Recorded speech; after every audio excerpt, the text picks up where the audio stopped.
सबसे पहले मैं अपनी बात शुरू करूं तो आज महाराष्ट्र के अंदर जो प्लेन हादसा हुआ है जिसमें वहाँ के उप मुख्यमंत्री जी का निधन हुआ है और उनके साथ 6 लोगों का निधन हुआ, उनको मैं अपनी शोक संवेदना व्यक्त करता हूँ।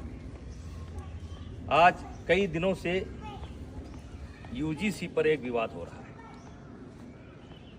और यूजीसी का विवाद यहाँ से शुरू होता है कि सरकार पढ़ने वाले बच्चों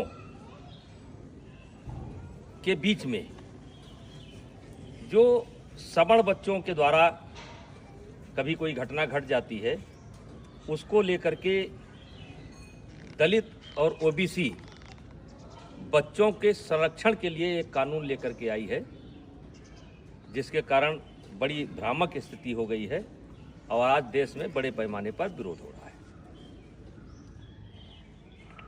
ये मेरे सामने कुछ बच्चे हैं, इसमें हमारे भी बच्चे हैं और दलित समाज और पिछड़े समाज, लगभग हर समाज के बच्चे हैं। ये रोज साथ में खेलते हैं। कितने दिन से तुम लोग साथ में खेल रहे हो? 5 साल से ये बच्चे डेली शाम को आते हैं और खेलते हैं। फिर इनको कोई नाश्ता पानी? हाँ, जैसे लड्डू, मिठाई, चाय, आम, मटर, सीजनल। यानी जो घर पर रहता है वो ये लोग साथ में बैठ करके ये नाश्ता करते हैं। ये कोई कानून के तहत नहीं कर रहे हैं, ये कानून के बंदिश से नहीं खेल रहे हैं। ये हमारी सनातन की परंपरा रही है, हमारे नस नस में है। पंडित दीनदयाल जी ने कहा था कि जो नीचे हैं उनको ऊपर लाना है और यही हमारी सनातन परंपरा है, यही हमारी सवर्ण परंपरा है कि जो नीचे हैं उनके साथ भेदभाव ना करना, ऊपर लेकर के आना। इसका मिसाल ये किसी कानून के तहत नहीं हो रहा है। और आज मैं सरकार से कहना चाह रहा हूं कि समाज कैसे चलता है, ये ऑफिस में बैठ करके समाज को नहीं चलाया जा सकता है। समाज को चलाना है तो गांव आइए और गांव में देखिए कि बिना भेदभाव के, बिना किसी जातीय रंग के एक साथ बच्चे खेलते हैं। कोई बच्चा किसी की जात नहीं पूछता है। क्या आप चाहते हैं कि भविष्य में इस घर के अंदर एंट्री दी जाए तो ओबीसी को न दी जाए? क्या आप चाहते हैं इस घर में एंट्री दी जाए तो दलित को न दी जाए? क्या आप चाहते हैं ऐसा आप माहौल खड़ा कर रहे हैं? तो आपसे हाथ जोड़ करके विनती है, इस मामले को वापस लीजिए। और मैं अपील करना चाहता हूं, सवर्ण समाज से अपील करना चाहता हूं कि इसमें संपर्क करिए ओबीसी के लोगों से। ओबीसी समाज के जो समझदार लोग हैं उनसे संपर्क करने की जरूरत है। जो दलित समाज के समझदार बच्चे हैं उनसे संपर्क करने की जरूरत है और उनसे इसका विरोध कराना है, क्योंकि गांव में हम एक साथ रहते हैं। गांव में कोई शादी होता है, ब्याह होता है, हर आदमी का कोई ना कोई हक है, कोई ना कोई नेग है, हर तरीके से भागीदारी होती है। अभी मैंने सनातन कथा कराया, 1 जनवरी से लेकर के 8 जनवरी तक मैंने सनातन कथा कराया और जिसमें सदगुरु रितेश्वर महाराज जी ने कथा कहा। मैंने 52 जाति समाज के जो धर्म गुरु थे उनसे उद्घाटन कराया, उनसे एक एक वृक्ष लिया और मैं सनातन वाटिका बनाने जा रहा हूं। आपने तो कानून बना करके हमारे उस मिशन को स्वाहा कर दिया। आकर के आइए हम आपको दिखाते हैं कि कौन सा समाज ऐसा है जिसने उस कथा में भागीदारी नहीं की है, सहयोग नहीं किया है।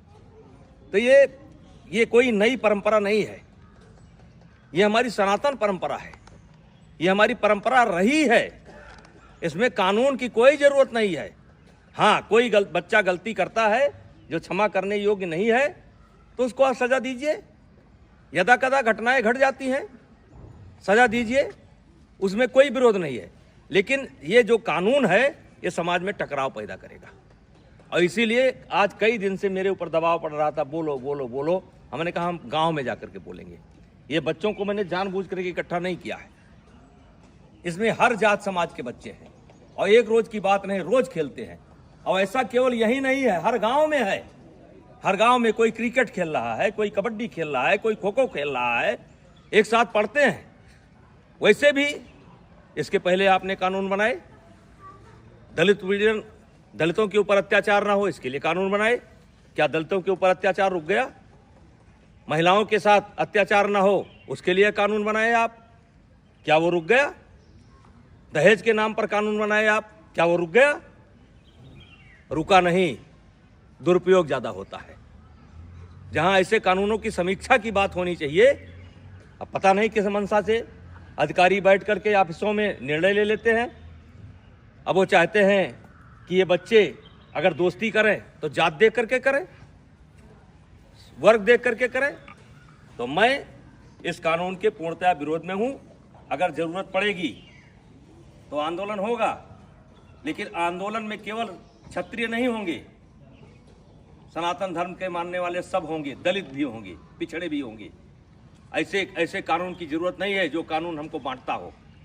ऐसे कानून की जरूरत नहीं है। तो कृपया हाथ जोड़ करके विनती है, मैं बहुत छोटा आदमी हूँ, मैं जानता हूँ कि इसका असर पता नहीं आप पर पड़े कि ना पड़े, लेकिन ये गांव ऐसे नहीं चलता है। अगर इस लोकतंत्र को जिंदा रहना है तो गांव में क्या हो रहा है इसको देखना पड़ेगा। ऑफिस में बैठ करके आप गांव को नहीं देख सकते। तो कृपया यह बंद करिए। सवर्णों के बीच में झगड़ा होता है, ब्राह्मणों ठाकुरों के बीच में भी झगड़ा होता है, दलितों के बीच में झगड़ा होता है। कहाँ तक आप कानून बनाएंगे? तो भाईचारा स्थापित करिए। और ये जो कानून है ये समाज को फाड़ फाड़ कर देगा, और इससे आने वाले समय में देश का बहुत नुकसान होगा, राष्ट्र का बहुत नुकसान होगा, समाज बढ़ जाएगा। कृपया हाथ जोड़ करके विनती है, ऐसे कानून न लावें। कहने को तो बहुत कुछ इच्छा है, बोला जा सकता है, लेकिन बोलने की कोई आवश्यकता नहीं है। इस कानून से ये बच्चे बढ़ जाएंगे, ये जात देख करके दोस्ती करेंगे। कितने साल से आते हो तुम लोग? 5 साल से आते हो। और कुछ नाश्ता पानी मिलता है? हैं? खेलते हो? तो मैं जो लोग भी लेकर के आए हैं उनसे कहना चाहता हूं कि ये कानून आपका समाज में भेदभाव पैदा करेगा और ये बच्चे बढ़ जाएंगे, और ये देश के लिए अच्छा नहीं होगा।